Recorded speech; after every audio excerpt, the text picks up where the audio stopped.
I'm Venkatesh, మీ ఆర్థిక శ్రేయోభిలాషి. అంటే మీరు కష్టపడి సంపాదించినటువంటి డబ్బు వృధాగా ఖర్చు కాకుండా కాపాడుకోవడం ఎలా అనేటువంటి విషయాలన్నీ కూడా నేను మీకు తెలియజేస్తాను. ఈ మధ్య నేను చెప్పినందుకు కొంతమంది హెల్త్ ఇన్సూరెన్స్ తీసుకున్నారు, కానీ క్లెయిమ్ చేసినప్పుడు ఆ కంపెనీలో చాలా ఆలస్యమైంది. అంటే బిల్లు మనకు రీయింబర్స్మెంట్ చేయడానికి చాలా ఆలస్యమైంది. ఇలా ఆలస్యం జరిగినప్పుడు ఏం చేయాలి అని చెప్పేసి అడుగుతూ ఉన్నారు.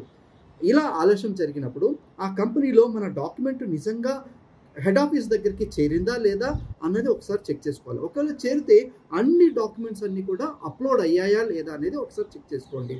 దాంతోపాటు మనం ఇచ్చినటువంటి కేవైసీ అంటే మన పాన్ కార్డు, ఆధార్ కార్డు లేదా బ్యాంక్ అకౌంట్ డీటెయిల్స్ అన్నీ కరెక్ట్గా ఇచ్చామా లేదా అనేది ఒకసారి చెక్ చేసుకోండి. అండ్ మనకు ఆ డిసీజ్కి తాలూకు సంబంధించినటువంటి ఏదైనా క్వైరీ ఏమైనా పడిందా అని చెప్పి దానికి సంబంధించినటువంటి మనకు మెయిల్ ఏమైనా వచ్చిందా అనేది ఒకసారి మనం చెక్ చేసుకోండి.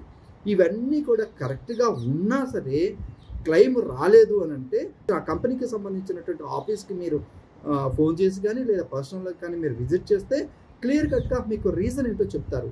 ఖచ్చితంగా అన్నీ ఉంటే 100% మీకు క్లెయిమ్ అనేది వస్తుందండి.